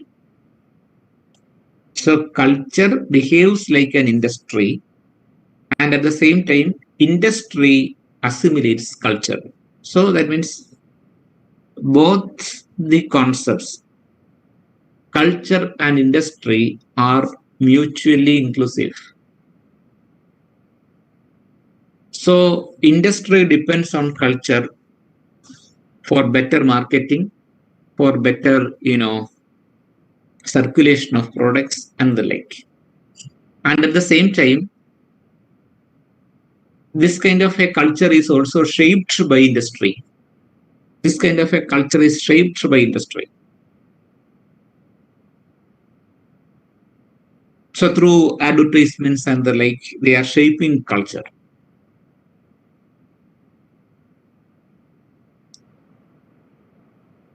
ഞാൻ നേരത്തെ പറഞ്ഞതുപോലെ പലതരം cultural artefacts ഇറക്കിയിട്ട് നമ്മുടെ കൾച്ചറിനെ shape ചെയ്യാൻ ഇൻഡസ്ട്രിക്ക് പറ്റുന്നുണ്ട്. അതെങ്ങനെയാണെന്ന് ചോദിച്ചു കഴിഞ്ഞാൽ ഈ പറയുന്ന സിനിമകളിലൂടെയും അഡ്വർടൈസ്മെന്റ്സിലൂടെയും കൂടിയാണ്. അവർ ഓരോ ട്രെൻഡിനെയും നമ്മൾ അതിനനുസരിച്ച് എടുക്കും. So that means they can shape culture. The industry can shape culture. Hair സ്ട്രൈറ്റനിങ്ങിന്റെ കാര്യം എന്നല്ല ഞാൻ പറഞ്ഞ. Hair straightening, straightened hair is the emblem of beauty എന്ന് പറയുന്ന കോൺസെപ്റ്റ് കൊണ്ടുവന്നതാരാണ്? ഇൻഡസ്ട്രിയാണ്. അതായത് ആദ്യം ഒരു നീഡ് ക്രിയേറ്റ് ചെയ്തു ഇൻഡസ്ട്രിയിൽ. അത് പിന്നെ ചില ഈ നാട്ടുകാർക്ക് മനസ്സിലാകാത്തൊരു കാര്യമുണ്ട്. ചില മനുഷ്യരുണ്ട്, അതായത് വളരെ ഗിഫ്റ്റഡ് ആയിട്ടുള്ള ആളുകളുണ്ട്. എന്ന് വെച്ചാൽ അവരുടെ ശരീരത്തിന്റെ ഭംഗി കൊണ്ടും അവരുടെ ലുക്ക് കൊണ്ടും ഒക്കെ അവർ ഭയങ്കര ഗിഫ്റ്റഡ് ആണ്. അവരെന്ത് ഉറക്കുപ്പായ ഇട്ടാലും അവരെ കാണാൻ ഒരു ഭംഗിയാണ്. അതാണ് ഈ സിനിമയിൽ ഉപയോഗിക്കുന്നത്. അതിട്ട് അവരിട്ടുന്ന കണ്ട് കാണുമ്പോൾ അവർ നമ്മുടെ ഭയങ്കര ഭംഗിയായി, നമ്മൾ ഇതുപോലെ ഞാനിവിടെ ഒരെണ്ണം വാങ്ങിച്ചിട്ടേക്കാം എന്നുള്ളൊരു വിചാരം വരും. അപ്പൊ എന്ത് ചെയ്യും? ഉടനെ നമുക്ക് ചേരത്തൊന്നും ഇല്ലായിരിക്കും, എന്നാലും അതൊക്കെ വാങ്ങിച്ച് വലിച്ചു കയറ്റിയിടാനായിട്ട് നമ്മൾ നോക്കും. അപ്പൊ അങ്ങനെ പറയുമ്പോൾ ഓരോ ഫിലിമിനും നമ്മുടെ മനസ്സിലേക്ക് ഓരോ തരത്തിലുള്ള ഒരു ട്രെൻഡ് ഉണ്ടാക്കിയെടുക്കാനായിട്ട് പറ്റും. ഇത് മാത്രമല്ല, ഈ പറയുന്ന പോലെ മറ്റു പല സംഭവങ്ങളുണ്ട്. ടാറ്റു, നായകന്റെ കയ്യിൽ ടാറ്റു ഉണ്ടായിരുന്നു, അല്ലെങ്കിൽ നായികയുടെ കയ്യിലോ കാലിലോ തോളത്തോ ഒക്കെ ടാറ്റു ഉണ്ടായിരുന്നു. അപ്പൊ പിന്നെ നമുക്കൂടെ അങ്ങനെ ആക്കിയാൽ കൊള്ളാം എന്ന് തോന്നല്. So this is how culture is being shaped by industry. പിന്നെ ഇൻഡസ്ട്രി തന്നെ പറയും ഇതാണ് നല്ലത്, ഇതല്ലെങ്കിൽ പിന്നെ എന്ന് വെച്ചാൽ നമ്മൾ തന്നെ അറിയാതെ ആലോചിച്ചു പോവും ഇതല്ലേ ശരി എന്ന് നമുക്ക് തോന്നിപ്പോവും. So that is what's called shampoo companies. അതെ, മീര പറയുന്നത്. മീര ഒത്തിരി ഷാംപൂ ഉപയോഗിച്ച ആൾ, അതുകൊണ്ടായിരിക്കും. അപ്പൊ അതുകൊണ്ട് ഷാംപൂവിന്റെ കാര്യം ഇങ്ങനൊക്കെ തന്നെയാണ്. അപ്പോ ഇങ്ങനെ പല പല സംഭവങ്ങളും നമുക്ക് ഈ കൾച്ചർ ഇൻഡസ്ട്രിയുമായിട്ട് കണക്ട് ചെയ്യാനായിട്ട് പറ്റും. ഇത്തരം കാര്യങ്ങൾ ക്ലിയർ ആയോ?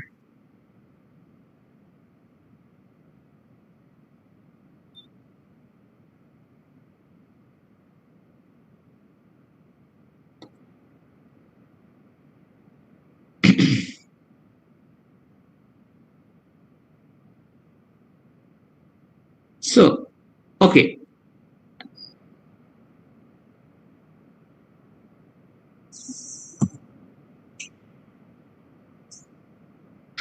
So here, so the products are produced by industry and marketed with the help of culture industry. So that is television ads, events, films and the like. And they actually shaped culture. And also then in Hollywood films, it's often said that they produced the concept of masculinity. So they produced the concept of masculinity. How? According to the Hollywood, film industry, masculinity consists of three M's. Three M's. Which are they? Three M's.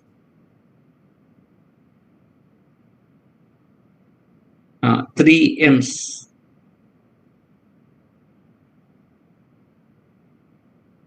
Three M's are muscle,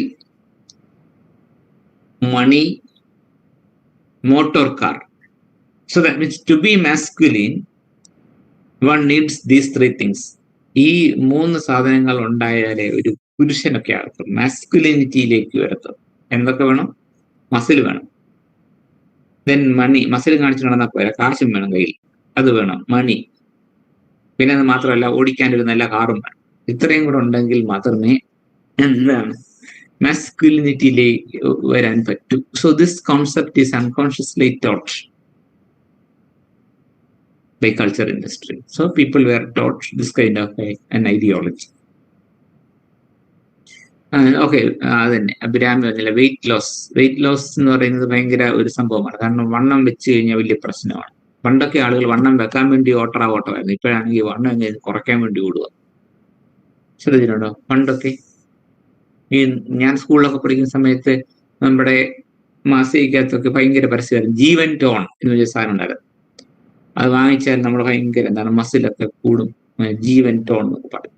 കാരണം അന്ന് മിക്കവാറും മനുഷ്യരെല്ലാം മെലിഞ്ഞു കൊല്ലുന്നതിന് ആരോഗ്യമില്ലാത്തവരാണ്. എങ്ങനെയും വണ്ണം വെച്ചാൽ മതി എന്ന് നടക്കുന്നവരാണ്. പിന്നെ അങ്ങോട്ട് പുറത്തോട്ടിറങ്ങി കഴിഞ്ഞാൽ തടിയന്മാരെ കൊണ്ട് നടക്കാൻ വയ്യ. അവരുടെ തടി കുറയ്ക്കാൻ വേണ്ടിയാണ് ഇപ്പോഴത്തെ ശ്രമം എന്ന് വെച്ചാൽ അതിൻ്റെ അർത്ഥം എന്താ? നമ്മുടെ ലിവിങ് കണ്ടീഷൻസ് മെച്ചപ്പെട്ടു, മാത്രമല്ല തടി എന്ന് പറയുന്നത് അത്ര മോശം അല്ല, അത്ര നല്ലതാണെന്ന് നമ്മൾ വിചാരിക്കുന്നില്ല. പണ്ട് ഈ കാരണവന്മാർക്കൊക്കെ ഈ കൊടവയർ എന്നൊക്കെ പറയുന്നത് വലിയ ഗമയായിരുന്നു. ഒരു അന്തസ്സിന്റെയും ആഭിജാത്യത്തിന്റെയും ഒക്കെ വലിയ ഒരു സിമ്പലായിരുന്നു കൊടവയർ എന്നൊക്കെ പറയും. ഇപ്പൊ കൊടവയർ എന്നൊക്കെ പറഞ്ഞു കഴിഞ്ഞാൽ എങ്ങനെയെങ്കിലും ജിമ്മിൽ പോയി കാരണവന്മാരെല്ലാം കൂടെ കൊടവയർ കുറയ്ക്കാനായിട്ടാണ് ശ്രമിക്കുന്നത്. ഇതൊക്കെ നമ്മളെ അങ്ങനെ ആക്കിയെടുത്തത് കൊണ്ടാണ്. ഓക്കെ, ഇപ്പൊ അങ്ങനെ ഈ വണ്ണം കുറയ്ക്കാനുള്ള ഒത്തിരി പ്രോഡക്ട്സ് ഇപ്പൊ അവൈലബിൾ ആണ്. ഇവിടെ കിട്ടും, ഇന്റർനെറ്റിലും അവിടെ ഇവിടെ അഡ്വർടൈസ്മെന്റ്സ് ഒക്കെ ഉണ്ട്. മുടി വളരുന്ന എണ്ണ, അതൊക്കെ ശരിയാ, ഒന്നുമില്ല. ഒരെണ്ണ തേച്ചാലും മുടി വളരത്തില്ല. എണ്ണ തേക്കാൻ പറ്റും, എന്നാ പിന്നെ തേച്ചേക്കാം എന്ന് പറഞ്ഞ് നമ്മളെ കൊണ്ട് തേപ്പിക്കുന്നതാണ്. സോ ദാറ്റ് മീൻസ് നമ്മുടെ കാഴ്ചപ്പാടിനെ മാറ്റിയെടുത്തത് കൊണ്ടാണ് ഇങ്ങനത്തെ ശീലങ്ങളിലേക്ക് നമ്മൾ പോകുന്നത്. അപ്പോ നമ്മൾ ഒരു കാലത്ത് വിചാരിച്ചിരുന്ന കാര്യങ്ങളൊക്കെ മാറി മറിഞ്ഞു പോയി. So who were responsible for all these things? അവിടെയാണ് കൾച്ചർ ഇൻഡസ്ട്രി എന്ന് പറയുന്ന സംഗതി വർക്ക് ചെയ്യുന്നത്. അവർ പണം ഉണ്ടാക്കുകയും ചെയ്യും, പണം ഉണ്ടാക്കാനുള്ള ഒരു അറ്റ്മോസ്ഫിയർ ഉണ്ടാക്കിയെടുക്കുകയും ചെയ്യും. So this is why the capitalists are very much interested in cultural products. Okay,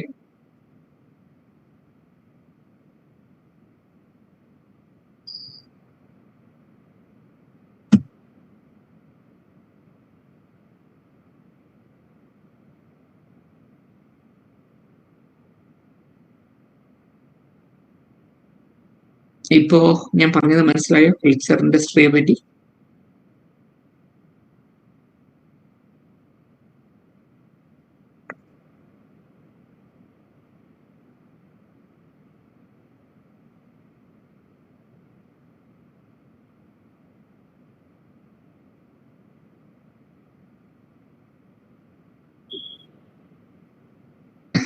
I wanted to hear those earlier conventions now. അതാണ് ഞാൻ പറഞ്ഞതിനെ പറ്റിയാണ്. അങ്ങനെ ഒത്തിരി സംഭവങ്ങൾ നമുക്കുണ്ടായിരുന്നു, അതൊക്കെ പോയില്ലേ.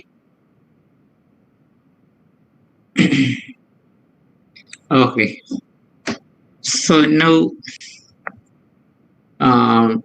so this is what's meant by culture industry, and as we have seen, the title of this chapter is culture industry, enlightenment as mass deception. So this chapter, ഞാൻ ഇത്രയും പറഞ്ഞത് മനസ്സിലാക്കുക, നമുക്ക് പറയാം. അങ്ങനെ വരുമ്പോൾ എളുപ്പം മനസ്സിലാവും. And now, enlightenment, according to Horkheimer and Adorno, is a mass deception. How enlightenment becomes mass deception? So what is enlightenment? So we have discussed enlightenment in detail in our previous classes. That is, in the 18th century, people turned to scientific reasoning and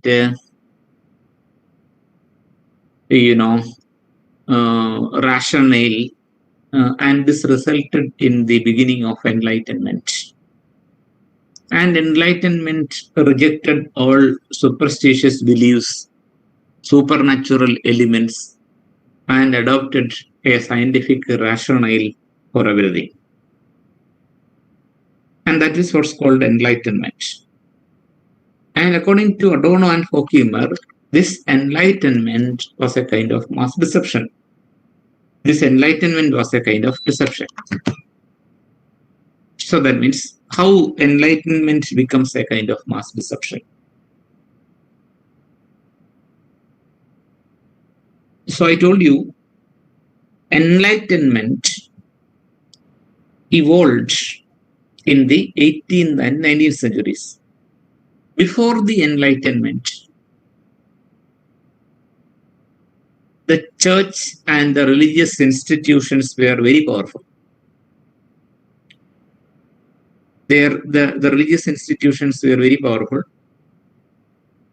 and they were the custodians of knowledge. And there were so many superstitions and so many beliefs in the supernatural and the like. And enlightenment was actually definitely a kind of departure from those earlier ways. And enlightenment replaced God with man at the center of life. They introduced the scientific rationale and scientific inquiry. And then that means enlightenment as a project was against religion. It promoted scientific reasoning. So that is an enlightenment legacy. But this enlightenment, according to Horkheimer and Adorno, proved to be a kind of mass deception. How? How enlightenment became a mass deception? One thing is that enlightenment that rejected superstitions, religious beliefs, and the like, and placed science above everything, is a kind of mass deception. How? What happens after enlightenment? What happened after enlightenment? Enlightenment ശേഷം എന്താണ് സംഭവിച്ചത്?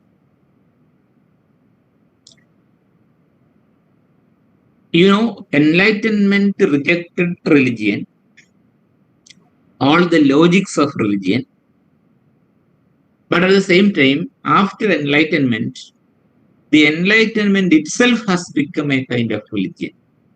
The enlightenment itself has become a religion, and the enlightenment itself began to behave like religion.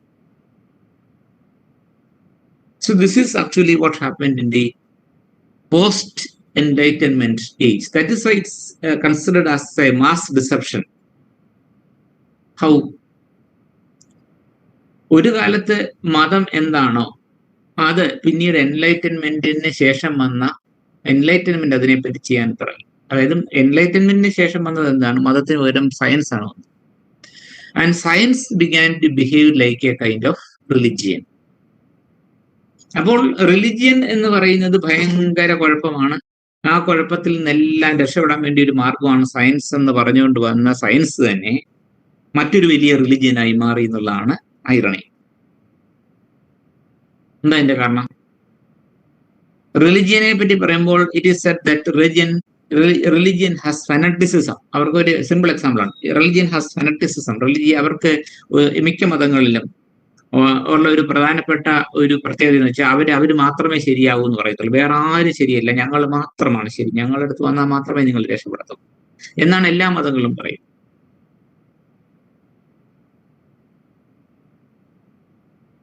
അപ്പോ മിക്ക മതങ്ങളുടെയും ഒരു വശം അതാണ്. ആ തരത്തിൽ അവർ വളരെ നാരോയാണ്. In the sense most especially the Semitic religions, they are very narrow in their concept of you know salvation and the like. അവർ ഭയങ്കര റെസ്ട്രിക്റ്റഡ്, നാരോ ആയിട്ടേ ചിന്തിക്കത്തുള്ളൂ. മിക്ക സെമിറ്റിക് മതങ്ങളും അങ്ങനെ തന്നെയാണ്. പക്ഷേ ആ തരത്തിലുള്ള ഒരു നാരോ മൈൻഡഡ്നെസ് സയൻസിലും ഇല്ലേ? സയൻസിലും പിന്നെ വന്നില്ലേ? ഇപ്പൊ സയൻസ് പറയുന്നത് എന്താ?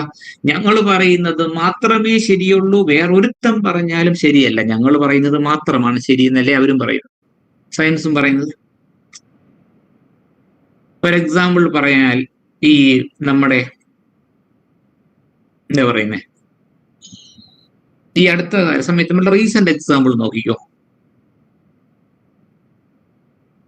ഗവൺമെന്റ് പറഞ്ഞു കൊച്ചു കുഞ്ഞുങ്ങൾ സ്കൂളിലേക്ക് പോകുമ്പോൾ അവർക്ക് പ്രതിരോധ മരുന്നായിട്ട് ഹോമിയോ ഗുളിക കൊടുക്കാന്ന് പറയും.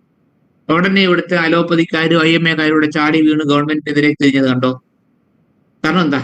അത് ഇപ്പൊ ക്ലിനിക്കലി പ്രൂവൻ അല്ലാത്ത സാധനം പിള്ളേർക്ക് കൊടുക്കാൻ പാടില്ല. മനസ്സിലായി? ഇത് തന്നെയല്ലേ ഈ പണ്ട് റിലിജിയൻ പറഞ്ഞിട്ട്. അതായത് അവർക്കൊരിക്കലും എന്തൊക്കെ പറഞ്ഞാലും സയൻസിന് അതിൻ്റെതായിട്ടുള്ളൊരു നാരോ മൈൻഡഡ്നെസ് ഉണ്ട്. അത് മറ്റൊന്നിനെ ഇൻക്ലൂഡ് ചെയ്യാനായിട്ട് ഇപ്പൊ ഈ പറയുന്ന അലോപ്പതിക്കാർക്ക് ഹോമിയോക്കാരെയും പിന്നെ ആയുർവേദക്കാരെയും എല്ലാം പുച്ഛമാണ്. അവർ പറയുന്നതൊന്നും ശരിയല്ലെന്ന് ഇവർ പറയും. IMA എന്ന് പറയുന്നൊരു വലിയ മാഫിയ തന്നെയാണ്. അവർ തന്നെ പറയും എന്താണ്, ഇതല്ല, അവർ തന്നെ തീരുമാനിക്കും ഇവിടെ എന്ത് വാക്സിൻ കൊടുക്കണം, ഏത് കമ്പനിയുടെ വാക്സിൻ എടുക്കണം. എന്നിട്ട് അവർ തന്നെ പറയും അവർ പറയുന്നത് മാത്രമേ ശരിയുള്ളൂ, ബാക്കി ആരും പറഞ്ഞാൽ അത് ചെയ്യാത്ത. ഇത് തന്നെയല്ലേ പണ്ട് റിലിജിയനും ചെയ്തോണ്ട്. ആൻഡ് ഓൾസോ നമ്മളിപ്പം ഒരു ചികിത്സ നല്ലതാണെന്ന് പറഞ്ഞിട്ട് അതിൻ്റെ അർത്ഥം മറ്റൊരു മോശമാണെന്നല്ല അതിൻ്റെ അർത്ഥം. നമുക്ക് ഓരോ കാലത്തും ഓരോ സമയത്തും നമുക്ക് ഓരോ രോഗത്തിനും ഓരോ തരത്തിലുള്ള ട്രീറ്റ്മെന്റ് എടുക്കേണ്ടി വരും. അതല്ലേ അതിന്റെ ശരി.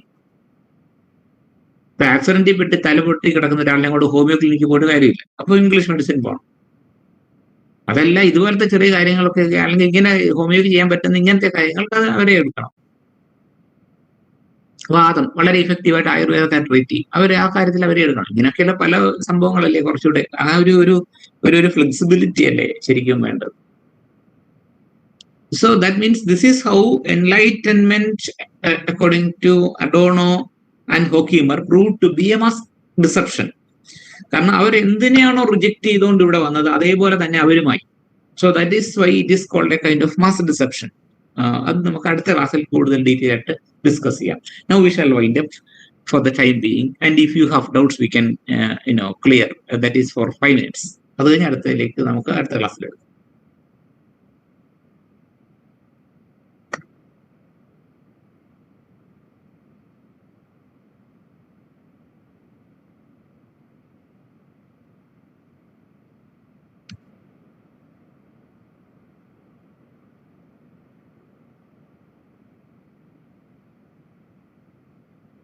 അഭിരാമി പറയുന്നത് പണ്ട് അമ്മിക്കൽ ആട്ടുകാലുണ്ടായിരുന്നു. അയ്യോ, ശരിയാ. ബൈബിൾ പറയുന്നു ആകാശത്തിന് മീതെ വെള്ളമാണെന്ന്. അങ്ങനെ പറയുന്നുണ്ടോ? സയൻസ് പറയുന്നു ആകാശത്തിനപ്പുറം വാക്യമാണ്.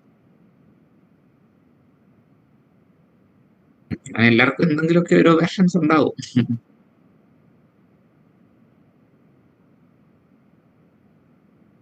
ഓക്കെ, എന്തെങ്കിലും ഡൗട്ട്സ് ഉണ്ടെങ്കിൽ നമുക്കിപ്പോ പറയാം.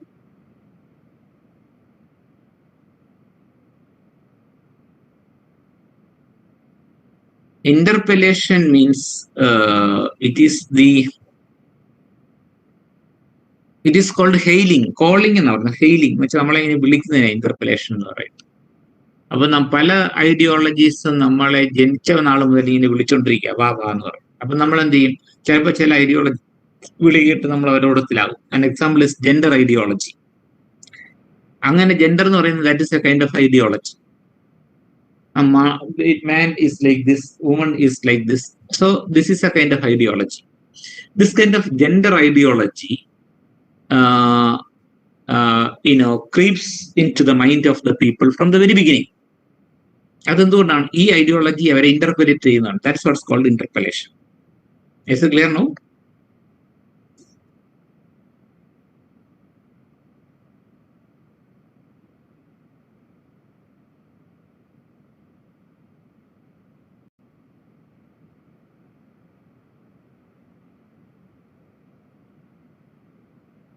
Okay, then we shall wind up today and we shall see in the next class.